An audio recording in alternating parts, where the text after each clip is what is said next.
बिस्मिल्लाहिर्रहमानिर्रहीम। अस्सलाम वालेकुम। 26 से 28 घंटों में सुप्रीम कोर्ट ऑफ पाकिस्तान से दूसरी बड़ी खबर आई है। कल 17 मई को सुप्रीम कोर्ट का बहुत बड़ा फैसला आया था, तारीखी फैसला आया था, जिसमें सुप्रीम कोर्ट ने ज़मीर फरोश लोटों के बारे में कहा था कि उनका वोट काउंट नहीं होगा।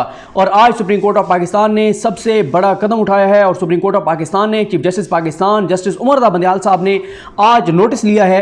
जो FIA के अंदर नैब के अंदर ट्रांसफ़र पोस्टिंग हो रही है, जो तासुर मिल रहा है कि जो नई हुकूमत आई है ये अपने केसेस ख़त्म कर रही है, ये कवानीन को बदल रही है, ये सबूतों को ज़ाया कर रही है, ये अफसरान पर दबाव डाल रही है।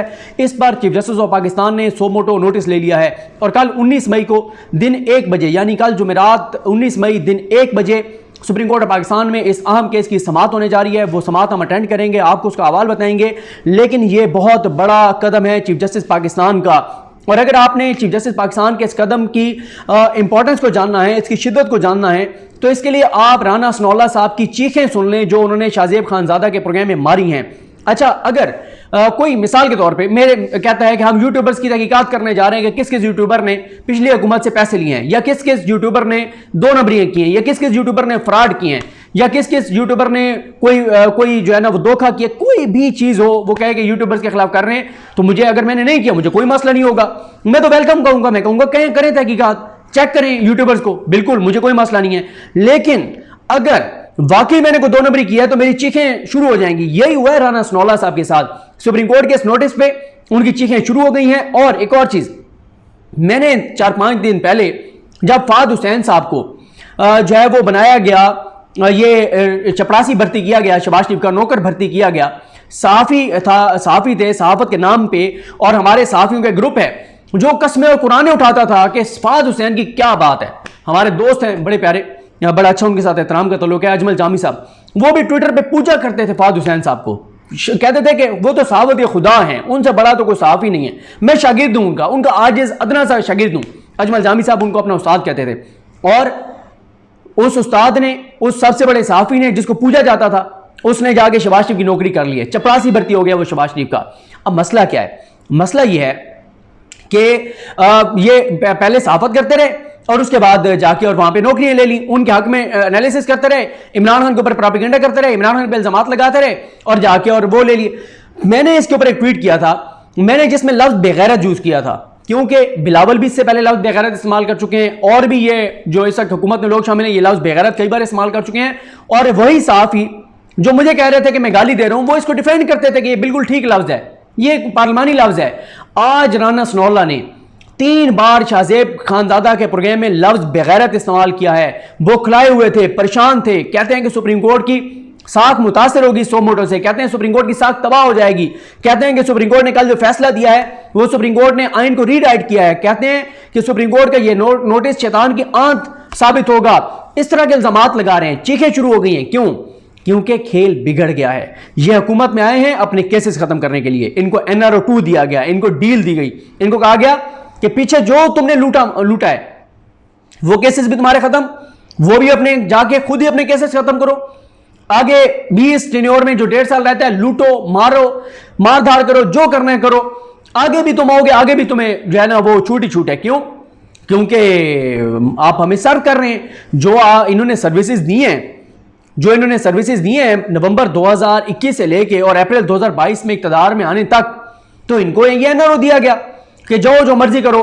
इस पे चीफ जस्टिस पाकिस्तान का नोटिस, ये पाकिस्तान की फतह है, पाकिस्तान के लोगों की फतह है। देखें, और ये बात ध्यान में रखें, ये कोई इमरान खान के कहने पे नहीं लिया गया, इमरान खान का मुतालबा जरूर था, लेकिन ये नोटिस लिया गया है जस्टिस मज़ाहिर अली अकबर नकवी साहब के नोट के ऊपर।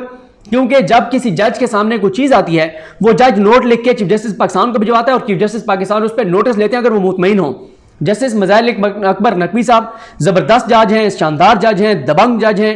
उन्होंने कोई चीज उनके सामने आई, उन्होंने चीफ जस्टिस पाकिस्तान को भेजी और उन्होंने इसके ऊपर नोटिस लिया है। देखें, जब उमर रज़ा बंदियाल साहब पे बहुत तनकीद हो रही थी, जब फैसला आया था रूलिंग को गैर नहीं करार देकर, और वो सारी उस वक्त याद करें, उस वक्त आप याद करें मैं आपको क्या कह रहा था, मेरे उन ट्वीट्स का थ्रेड याद करें जो मैंने लिखा था। मैंने कहा था कि उमर रज़ा बंदियाल साहब वो इक़दाम करेंगे कि आपको यकीन आएगा कि वो आइन और कानून के सबसे बड़े मुहाफिज हैं।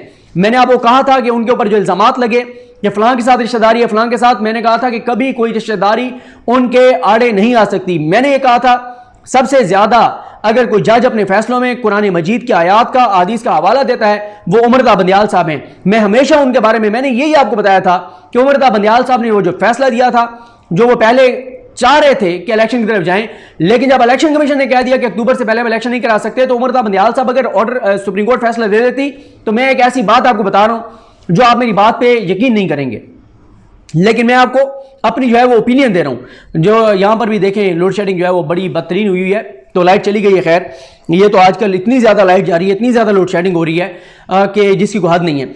अच्छा, अब मैं आपको जो बात बता रहा था, अगर उमरदा बंदियाल साहब ये ऑर्डर करते, अगर ये फैसला देते कि जनाब ये इनका जो इलेक्शन है वो कराया जाए फौरी, इलेक्शन कमीशन तो इनकार कर चुका था। होना क्या था, मुल्क के अंदर खाना जंगी कराई जाती, मुल्क के अंदर हालात खराब कराए जाते, डॉलर इससे बहुत ऊपर चला जाता, स्टॉक एक्सचेंज मजीद तबाह हो जाती, सुप्रीम कोर्ट का घिराव कराया जाता, ये सब कुछ कराया जाता। क्यों?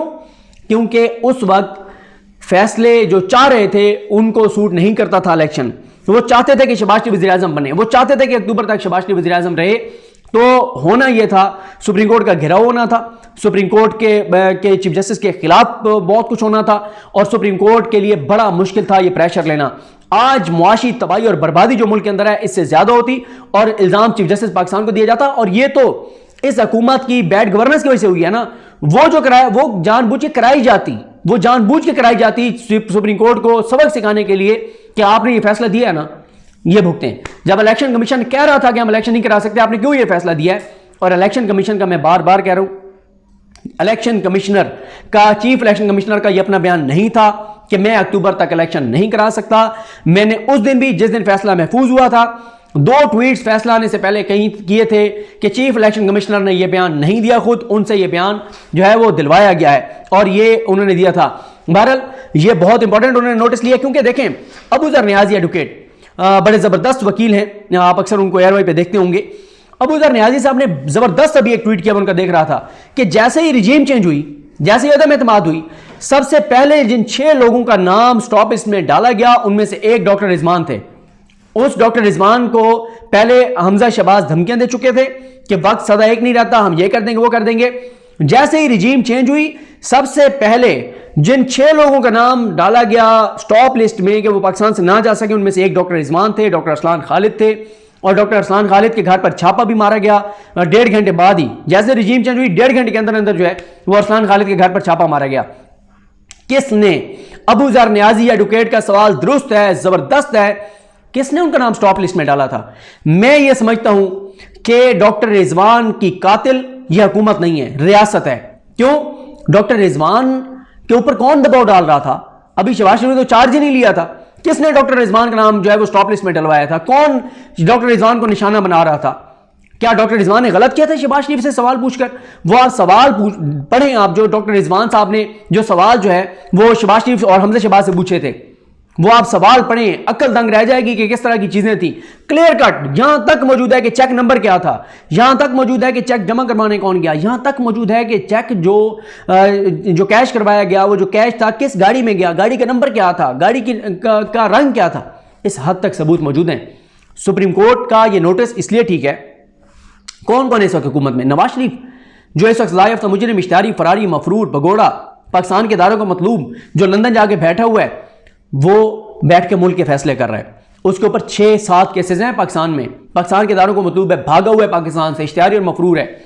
उसके बाद आ जाए उनके भाई शहबाज शरीफ, मनी लॉन्ड्रिंग के मुलजिम, जाली अकाउंट्स के मुलजिम, लूट मार का इल्ज़ाम, असासे बढ़ने का इल्ज़ाम, वज़ीर आज़म है, फर्द जुर्मायत नहीं हो रही उधर कोर्ट में।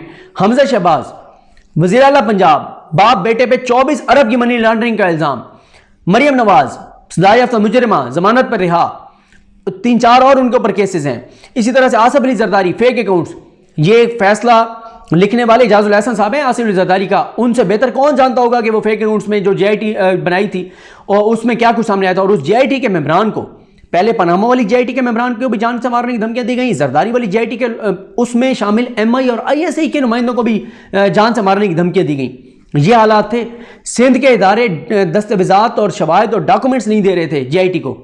साकिब निसार साहब यहाँ से गए कराची, मुझे याद है कि मैं भी कराची गया था वो केस सुनने, और साकिब निसार साहब ने यहाँ से वार्निंग दी थी कि मैं अगले हफ्ते फलां तारीख को कराची आ रहा हूँ फलां दिन, उससे पहले पहले डॉक्यूमेंट्स दे दो वरना वहाँ कराची बैठ के डॉक्यूमेंट दिलवाऊंगा। इन्होंने बड़ी मुश्किल से वो डॉक्यूमेंट्स दिए थे और JIT को इन्होंने धमकियाँ दी, JIT को रेंजर्स की सिक्योरिटी जो है वो दी गई थी।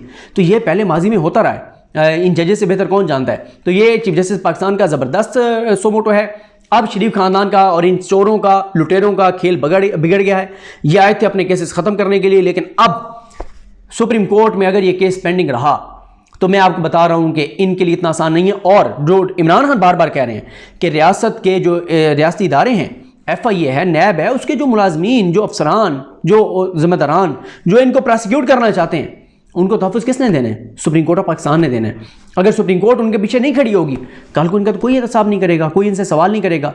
और ये ऐसा उन लोगों को सबक सिखाएंगे। ये तो लोगों को जबड़ों में गोलियां मार देते हैं, तो ख़वातीन को जबड़ों में गोलियां मार देते हैं। ये तो ऐसे लोग हैं। तो सुप्रीम कोर्ट के नोटिस ज़बरदस्त है। देखते हैं कल कौन से 5 जजेस सुनते हैं और क्या सूरत हाल बनती है।